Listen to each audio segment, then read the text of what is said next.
आप कहेंगे सर ये बात तो हम भूल जाएंगे, तो मेरे मित्र मैं आपको भूलने नहीं दूंगा। जब हम लोग इंडिकेटर की बात करते हैं तो हम लोग सीधे शब्दों में इसको हिंदी में क्या कहते हैं, सूचक कहते हैं। आप कहेंगे सर ये होता क्या है, तो मेरे मित्र आपने पीछे के सेशन में देखा था कि एसिड आपका वैसा पदार्थ होता है जो ब्लू लिटमस को क्या कर देता है, तो गुरुजी रेड कर देता है।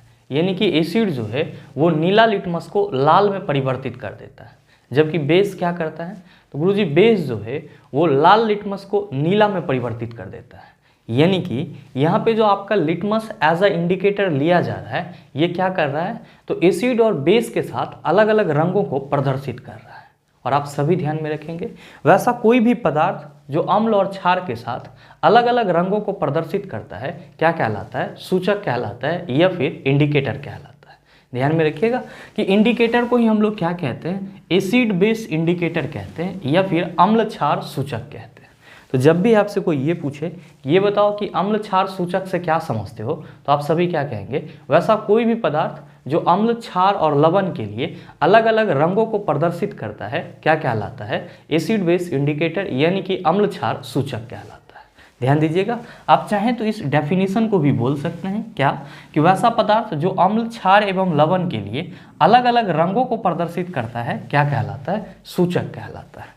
एज अ एग्जाम्पल यहाँ पे मैंने मोस्ट कॉमनली यूज इंडिकेटर को लिख दिया है। और ध्यान में रखिएगा कि इन चारों ही इंडिकेटर से संबंधित लगातार आपके एग्जाम में क्वेश्चन पूछे जाते हैं, तो आप इस पूरे डेटा को एज इट इज याद कर लेंगे। ध्यान में रखिएगा, आपसे कभी कभी पूछ लिया जाता है कि निम्नलिखित में से कौन सा पदार्थ नीला लिटमस को लाल कर देता है, तो आप सभी क्या कहेंगे कि गुरुजी नीला लिटमस लाल जो है वो एसिड के द्वारा हो जाता है। और यही चीज़ मैंने यहाँ पे लिखा भी है। पहले यहाँ पे मैंने इंडिकेटर लिख दिया है, आप सभी समझेंगे कि एसिड बेस इंडिकेटर की बात की जा रही है। और यहाँ पे हमने एसिड सॉल्यूशन लिखा है और यहाँ पे हमने बेस लिखा है और साथ ही साथ यहाँ पे हमने न्यूट्रल सॉल्यूशन लिखा है। ध्यान दीजिएगा, आप यहाँ पे भी सॉल्यूशन लिख सकते हैं, यहाँ पे भी आप बेस सॉल्यूशन लिख सकते हैं, कोई दिक्कत नहीं है। एसिड सॉल्यूशन को हम लोग हिंदी में क्या कहेंगे, अम्लीय विलयन। बेस सॉल्यूशन को हम लोग हिंदी में क्या कहेंगे, क्षारीय विलयन। और न्यूट्रल सॉल्यूशन को हम लोग हिंदी में क्या कहेंगे, उदासीन विलयन। ध्यान में रखेंगे कि नीला लिटमस जो है वो अम्लीय विलयन के साथ कैसा हो जाएगा, लाल हो जाएगा। कैसा हो जाएगा, लाल हो जाएगा। जबकि बेस और न्यूट्रल के साथ ये कोई भी कलर प्रदर्शित नहीं करेगा। साथ ही ध्यान में रखिएगा कि जो आपका लाल लिटमस है ये आपका एसिड के साथ कोई कलर प्रोड्यूस नहीं करेगा, कोई कलर शो नहीं करेगा। जबकि बेसिक सॉल्यूशन के साथ जो आपका लाल लिटमस होगा वो क्या हो जाएगा, नीला हो जाएगा। और साथ ही ये आपका न्यूट्रल सॉल्यूशन के साथ भी कोई रंग प्रदर्शित नहीं करेगा। ठीक उसी तरह अगर आप बात करते हैं मिथाइल ऑरेंज की, तो आपके एग्जाम में कई बार ये क्वेश्चन पूछा गया है कि मिथाइल ऑरेंज पे अगर एसिड डाला जाए तो मिथाइल ऑरेंज का कलर लाल हो जाएगा, और अगर बेस डाला जाए तो कैसा होगा, पीला हो जाएगा। और साथ ही अगर कोई न्यूट्रल सॉल्यूशन या फिर कोई सॉल्ट डाला जाए तो वो क्या हो जाएगा, नारंगी हो जाएगा। ध्यान में रखिएगा कि जो आपका सॉल्ट होता है वो क्या होता है, न्यूट्रल मटेरियल होता है। क्या होता है, उदासीन पदार्थ होता है। तो अगर हम लोग न्यूट्रल सॉल्यूशन की बात कर रहे होंगे तो वहाँ पे हम लोग सॉल्ट सॉल्यूशन की बात कर रहे होंगे। आप ये चीज़ ध्यान में रखेंगे कि मिथाइल ऑरेंज जो है वो एसिड के साथ लाल हो जाएगा, जबकि बेस के साथ पीला हो जाएगा, और न्यूट्रल सॉल्यूशन यानी कि सॉल्ट सॉल्यूशन के साथ कैसा होगा, नारंगी होगा। साथ ही ध्यान में रखिएगा कि फिनोलेप्थिलीन जो है वो एसिड सॉल्यूशन के साथ कलरलेस रहेगा, यानी कि कोई रंग प्रदर्शित नहीं करेगा, जिसको हम लोग क्या कहते हैं, रंगहीन भी कहते हैं। जबकि बेस सॉल्यूशन के साथ ये क्या करेगा, तो लाल रंग प्रदर्शित करेगा, और साथ ही न्यूट्रल सॉल्यूशन के साथ ये क्या हो जाएगा, तो फिर से कलरलेस हो जाएगा, यानी कि रंगहीन हो जाएगा। तो आप सभी ध्यान में रखिएगा, अमूमन ये दो चीज़ तो हर एक को याद रहता है, लेकिन ये दो चीज़ नहीं याद रह पाता है। तो आप सभी ध्यान में रखेंगे कि मिथाइल ऑरेंज जो है वो एसिड के साथ लाल रंग देगा, जबकि बेस के साथ पीला रंग देगा, और सॉल्ट सॉल्यूशन के साथ कैसा देगा, नारंगी रंग देगा। जबकि फिनोलेप्थिलीन जो है वो एसिड और सॉल्ट इन दोनों के ही साथ कोई कलर प्रदर्शित नहीं करेगा, यहाँ पे ये क्या होगा, रंगहीन होगा। जबकि बेस सॉल्यूशन के साथ ये कैसा रंग प्रदर्शित करेगा, लाल रंग प्रदर्शित करेगा। इसका मतलब ये हुआ कि ये सभी जो हैं ये क्या कहलाएंगे, एसिड बेस इंडिकेटर कहलाएंगे, यानी कि अम्ल क्षार सूचक कहलाएंगे। तो कोई भी आपसे ये पूछेगा कि ये बताओ कि एसिड बेस इंडिकेटर क्या होता है, सरल शब्दों में जवाब देना है कि वैसा कोई भी पदार्थ जो अम्ल, क्षार और लवण के साथ अलग अलग रंगों को प्रदर्शित करता है क्या कहलाता है, एसिड बेस इंडिकेटर यानी कि अम्ल क्षार सूचक कहलाता है। और पूछेगा कि इसका क्या एग्जाम्पल हो सकता है, तो आप एग्जाम्पल के तौर पे ब्लू लिटमस का एग्जाम्पल दे सकते हैं, रेड लिटमस का एग्जाम्पल दे सकते हैं, मिथाइल ऑरेंज का दे सकते हैं, फिनोलेफ्थिलीन का दे सकते हैं। बहुत सारे मित्रों के मन में चल रहा होगा कि गुरुजी क्या एसिड बेस इंडिकेटर के टाइप भी होते क्या है। ऐसे तो मेरे मित्र मोटे तौर पे हम लोग ये कहते हैं कि जो आपका अम्ल क्षार सूचक होता है ये 2 प्रकार के होते हैं। अम्ल क्षार जो सूचक होता है ये कितने प्रकार के होते हैं, 2 प्रकार के होते हैं मोटे तौर पे। कौन कौन सा, तो पहला होता है आपका प्राकृतिक सूचक। पहला कौन सा होता है, प्राकृतिक सूचक, जिसको हम लोग क्या कहते हैं, नेचुरल एसिड बेस इंडिकेटर कहते हैं। और दूसरा होता है आपका संश्लेषित सूचक। दूसरा कौन सा होता है, संश्लेषित सूचक होता है, जिसको हम लोग इंग्लिश में क्या कहते हैं, जिसको हम लोग इंग्लिश में सिंथेटिक एसिड बेस इंडिकेटर कहते हैं। ध्यान दीजिएगा कि वैसा एसिड बेस इंडिकेटर जो आपको नेचुरली मिलता है या जिसको आप नेचर से प्राप्त करते हैं वो क्या कहलाता है आपका, तो सर वो प्राकृतिक सूचक कहलाता है। क्या कहलाता है, प्राकृतिक सूचक कहलाता है। और साथ ही वैसा एसिड बेस इंडिकेटर जिसको लैब में तैयार किया जाता है या जिसको आप बनाते हैं उसको हम लोग क्या कहते हैं, संश्लेषित सूचक कहते हैं, यानी कि सिंथेटिक एसिड बेस इंडिकेटर कहते हैं। तो आप सभी ध्यान में रखेंगे कि एसिड बेस इंडिकेटर मोटे तौर पे 2 प्रकार के होते हैं। पहला होता है प्राकृतिक सूचक, दूसरा होता है संश्लेषित सूचक। प्राकृतिक सूचक वैसा सूचक होगा जो आपको नेचर से मिलेगा, प्रकृति से मिलेगा। और इसका बेस्ट एग्जाम्पल क्या हो सकता है, तो गुरुजी इसका बेस्ट एग्जाम्पल लिटमस हो सकता है। जी हाँ, आप सभी ध्यान में रखेंगे कि लिटमस पेपर जो है वो आपका क्या है, तो एक नेचुरल एसिड बेस इंडिकेटर है। क्यों, क्योंकि ये लाइकेन नामक प्लांट से निकाला जाता है। और ध्यान में रखिएगा कि लाइकेन जो है वो आपका किस कुल का पौधा होता है, तो थैलोफाइटा वर्ग का पौधा होता है। और उसी थैलोफाइटा वर्ग के पौधे से क्या निकाला जाता है, तो लिटमस पेपर निकाला जाता है, जिसका हम लोग एसिड बेस इंडिकेटर के रूप में यूज करते हैं। और साथ ही अगर हम लोग संश्लेषित सूचक की बात करते हैं तो यहाँ पे जो आपका मिथाइल ऑरेंज और फिनोलेफ्थिलीन है ये क्या कहलाता है, आपका संश्लेषित सूचक कहलाता है। तो आप ये भी कह सकते हैं कि गुरुजी संश्लेषित सूचक यानी कि सिंथेटिक एसिड बेस इंडिकेटर का जो एग्जाम्पल होगा उसमें हम लोग मिथाइल ऑरेंज और फिनोलेफ्थिलीन के बारे में कह सकते हैं। साथ ही आप सभी ध्यान में रखेंगे कि कुछ एसिड बेस इंडिकेटर आपके घर में भी पाए जाते हैं। एक्चुअली वो भी क्या होते हैं, तो प्राकृतिक ही होते हैं, लेकिन चूंकि वो घर में पाए जाते हैं तो हम लोग एसिड बेस इंडिकेटर के टाइप्स को और अच्छे से समझने के लिए क्या कहते हैं कि कुछ इंडिकेटर जो हमारे घर में पाए जाते हैं उसको house hold acid base indicator बोला जाता है। ध्यान में रखिएगा कि वैसा इंडिकेटर जो हमारे घर में पाया जाता है कुछ मसालों के रूप में या फिर कुछ अन्य पदार्थों के रूप में, उन सभी को हम लोग क्या कहते हैं, तो गुरुजी उन सभी को हम लोग house hold acid base indicator कहते हैं, यानी कि घर में पाया जाने वाला एसिड बेस इंडिकेटर कहलाता है, अम्ल क्षार सूचक कहलाता है। और साथ ही ध्यान में रखेंगे कि कुछ इंडिकेटर ऐसे भी होते हैं, कुछ सूचक ऐसे भी होते हैं जिसमें अगर आप एसिड या फिर बेस डालेंगे तो उसका जो स्मेल है वो चेंज हो जाता है। क्या ध्यान में रखेंगे कि कुछ एसिड बेस इंडिकेटर ऐसे भी होते हैं जिसमें अगर आप एसिड या फिर बेस डालेंगे तो उसका जो स्मेल है वो क्या हो जाता है, चेंज हो जाता है। और जब उसका स्मेल चेंज हो जाता है अलग अलग एसिड और बेस के साथ, तब हम लोग इस टाइप के एसिड बेस इंडिकेटर को क्या कहते हैं, ऑलिफैक्टरी इंडिकेटर कहते हैं। क्या कहते हैं, ऑलिफैक्टरी इंडिकेटर कहते हैं। और साथ ही ध्यान में रखेंगे कि आपका जो नेचुरल इंडिकेटर है इसके और भी बहुत सारे एग्जांपल हैं, जैसे कि आपका रेड कैबेज हो जाता है या फिर आपका टर्मेरिक हो जाता है। हालांकि ये सब आपका हाउस होल्ड इंडिकेटर में भी आता है, लेकिन चूंकि ये सब के सब प्रकृति में ही मिलते हैं इसीलिए आप इसको प्राकृतिक एसिड बेस इंडिकेटर भी कह सकते हो।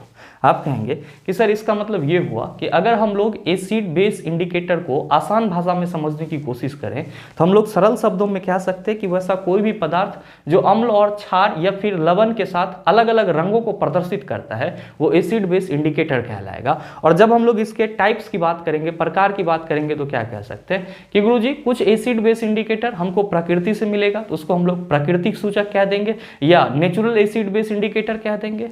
और कुछ ऐसा होगा जिसको हमको लैब में तैयार करना होगा, जैसे कि मिथाइल ऑरेंज और फिनोलेफ्थिलीन, इन सबको हम लोग क्या कह देंगे, सिंथेटिक एसिड बेस इंडिकेटर कह देंगे। और कुछ ऐसा होगा जो हमारे घर में पाया जाएगा उसको हम लोग हाउस होल्ड इंडिकेटर कह देंगे। और कुछ ऐसा होगा जो एसिड और बेस के साथ अलग अलग स्मेल को प्रदर्शित करेगा उसको हम लोग ऑलिफैक्टरी इंडिकेटर कह देंगे। बिल्कुल कह सकते हैं सर। आप कहेंगे सर ये बात तो हम भूल जाएंगे, तो मेरे मित्र मैं आपको भूलने नहीं दूंगा। आइए अब हम लोग इन सभी चीज़ों को एक बार लिख लेते हैं कि एसिड बेस इंडिकेटर के कितने टाइप हैं और कौन कौन से हैं, ताकि जो कंसेप्ट है वो पूरी तरह से क्लियर हो पाए। लेकिन उससे पहले अगर आप नोट डाउन करना चाहते हैं तो वीडियो को पॉज करके इन सभी चीज़ों को नोट डाउन कर सकते हैं। अब हम लोग बात कर लेते हैं एसिड बेस इंडिकेटर के प्रकार की। मेरे मित्र जब हम लोग एसिड बेस इंडिकेटर के प्रकार की बात करते हैं तो सरल शब्दों में क्या कहते हैं कि गुरुजी पहला होता है नेचुरल इंडिकेटर, दूसरा होता है सिंथेटिक इंडिकेटर और तीसरा होता है ऑल्फैक्टरी इंडिकेटर। मेरे मित्र आप सभी कहेंगे कि सर आपने तो बताया कि एक हाउस होल्ड इंडिकेटर भी होता है, उसको तो आपने लिखा ही नहीं। मेरे मित्र उसको हम लोग इसी में से समझ लेंगे कि किसको हम लोग हाउस होल्ड इंडिकेटर बोलते हैं। ध्यान दीजिएगा कि नेचुरल इंडिकेटर के एग्जाम्पल के रूप में हम लोग किसको लिखा है, लिटमस को, हल्दी को, रेड कैबेज को। ध्यान दीजिएगा कि ये सभी आपको कहाँ से मिलते हैं, प्लांट से मिलते हैं। और प्लांट से जो कोई भी चीज़ आपको मिलता है वो क्या कहलाता है, तो गुरुजी प्रकृति प्रदत्त कहलाता है। चूँकि लिटमस, हल्दी, रेड कैबेज इन सभी का यूज़ हम लोग अम्ल क्षार सूचक के रूप में करते हैं और ये हम लोग को प्रकृति से मिलता है, नेचर से मिलता है। That's why they are also known as natural acid base indicator. और इसीलिए ये क्या कहलाते हैं, तो प्राकृतिक अम्ल क्षार सूचक कहलाते हैं। ध्यान देंगे कि जो पिटूनिया का फूल होता है, जो पिटूनिया का फूल होता है ये भी क्या होता है, तो गुरुजी ये भी प्राकृतिक सूचक ही होता है, यानी कि नेचुरल इंडिकेटर ही होता है। साथ ही आप सभी ध्यान में रखना, ये जो आपका हल्दी है और साथ ही साथ जो रेड कैबेज है ये आपको कहाँ मिल जाता है, तो सर ये हमारे घरों के किचन में आसानी से मिल जाता है। ध्यान देंगे कि हल्दी और रेड कैबेज आपको प्रकृति से तो ज़रूर मिलते हैं, लेकिन चूंकि इसका आपके डेली लाइफ में भी यूज़ होता है तो ये आपके किचन में भी अवेलेबल होता है। आप कहते हैं कि सर कोई भी सब्जी बनाएंगे बगैर हल्दी के उसमें कलर ही नहीं आएगा, और रेड कैबेज यानी कि जो लाल पत्ता गोभी होता है उसका हम लोग यूज सब्जी के रूप में करते हैं। तो जाहिर सी बात है कि हल्दी और रेड कैबेज हमको कहाँ मिलेगा, हमारे घर में ही मिल जाएगा। तो वैसा कोई भी एसिड बेस इंडिकेटर जो आपके घर में मिल जाता है, प्राकृतिक रूप से वे पाए जाते हैं, लेकिन उसका उपयोग आपके डेली लाइफ में होता है, उन सभी को हम लोग क्या कहते हैं, हाउस होल्ड इंडिकेटर कहते हैं। यानी कि हल्दी और आपका रेड कैबेज क्या कहलाएगा, तो house hold acid base indicator कहलाएगा। क्यों, क्योंकि जो हल्दी है और रेड कैबेज है इसका उपयोग हम लोग अपने घरों में भी करते हैं और ये हमारे घर में मिलता है या हमारे घर में अवेलेबल होता है। That's why they are called household indicator. साथ ही ध्यान में रखेंगे कि आपका जो सिंथेटिक इंडिकेटर होता है उसके दो पॉपुलर एग्जाम्पल कौन कौन से हैं, तो आप कहेंगे फिनोलेफ्थिलीन और मिथाइल ऑरेंज। और ये क्वेश्चन भी कई बार आपके एग्जाम में पूछा गया है कि मिथाइल ऑरेंज निम्नलिखित में से किस प्रकार का सूचक होता है, तो आप सभी कहेंगे संश्लेषित सूचक होता है। क्या होता है, संश्लेषित सूचक होता है। और ध्यान में रखिएगा कि संश्लेषित सूचक को ही हम लोग क्या कहते हैं, आर्टिफिशियल इंडिकेटर भी कहते हैं। क्या कहते हैं, आर्टिफिशियल इंडिकेटर भी कहते हैं। तो आप ये चीज़ भी ध्यान में रखेंगे। बहुत सारे मित्रों के मन में चल रहा होगा कि गुरुजी ये दोनों चीज़ हमने समझ लिया, लेकिन एक चीज़ हमारे मन में खटक रहा है कि इस हल्दी के द्वारा एसिड और बेस के प्रॉपर्टीज को कैसे शो किया जाता है। तो मेरे मित्र आप सभी ध्यान में रखेंगे कि जो आपका हल्दी है जिसको हम लोग टर्मेरिक कहते हैं, इंग्लिश में क्या कहते हैं, टर्मेरिक कहते हैं, ये हल्दी एसिड के साथ कोई रंग प्रदर्शित नहीं करता है, यानी कि जो हल्दी का कलर होता है वो वही होता है।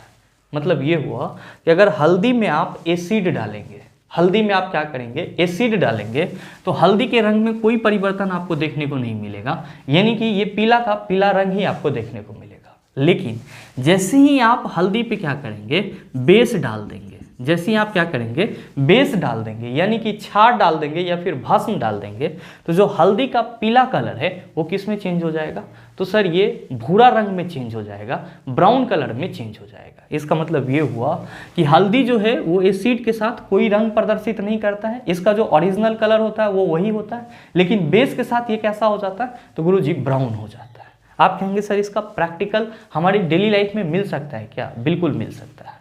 अगर आप लोग अपने से खाना बनाते होंगे तो कुछ एक केसेस में कभी कभी ऐसा हो जाता होगा कि आपके शर्ट के ऊपर या फिर आपका जो वाइट वाला बनियान होता है उसके ऊपर में हल्दी वगैरह का या मसाला वगैरह का छींटा पड़ जाता होगा, और जब आप उसको सरफ में बोरते होंगे साफ़ करने के लिए, तो आप क्या देखते हैं कि जहाँ पे मसाला का छींटा पड़ा है या जहाँ पे हल्दी का छींटा पड़ा है वो पूरा कलर वहाँ का क्या हो जाता है, तो गुरुजी भूरा हो जाता है, यानी कि ब्राउन हो जाता है। मतलब क्या हुआ, मतलब ये हुआ कि सर हल्दी तो एसिड बेस इंडिकेटर के रूप में है, ये हम जान रहे हैं, लेकिन हमको ये भी मालूम है कि हल्दी पर एसिड डालेंगे तो हल्दी का रंग कैसा होगा, ओरिजिनली रहेगा, पीला ही रहेगा। लेकिन जैसे ही इसको सर्फ के साथ हम लोग पानी में डुबोते हैं तो ये क्या हो जाता है, ब्राउन हो जाता है। मतलब साफ है कि जो आपका वॉशिंग पाउडर होता है, जो धोने वाला सर्फ होता है, उसका नेचर कैसा होता है, बेसिक होता है। तो आप ये चीज़ भी ध्यान में रखेंगे कि जो आपका वॉशिंग पाउडर होता है वो किस प्रकार का नेचर वाला होता है, अम्लीय या क्षारीय। आप कहेंगे क्षारीय प्रकृति का होता है। साथ ही आप सभी के मन में चल रहा होगा कि गुरुजी ये ऑल्फैक्टरी इंडिकेटर क्या होता है। तो मेरे मित्र ध्यान में रखेंगे, ऑल्फैक्टरी का मतलब होता है गंध या सूंघना हम लोग कहते हैं। आपको मैंने ये बताया कि कुछ ऐसे भी पदार्थ हैं जो एसिड और बेस के साथ अलग अलग स्मेल को प्रदर्शित करते हैं। तो आप कहेंगे कि सर ये बताओ कि ऑल्फैक्टरी इंडिकेटर को हम लोग हिंदी में क्या कहेंगे। ये तो हम समझ रहे हैं कि कुछ ऐसा पदार्थ होगा जो एसिड और बेस के साथ अलग अलग स्मेल को प्रदर्शित करेगा, लेकिन उसको शुद्ध हिंदी में हम लोग क्या कहेंगे। तो चला शुद्ध हिंदी में गंध सूचक कहेंगे। क्या कहेंगे, गंध सूचक कहेंगे।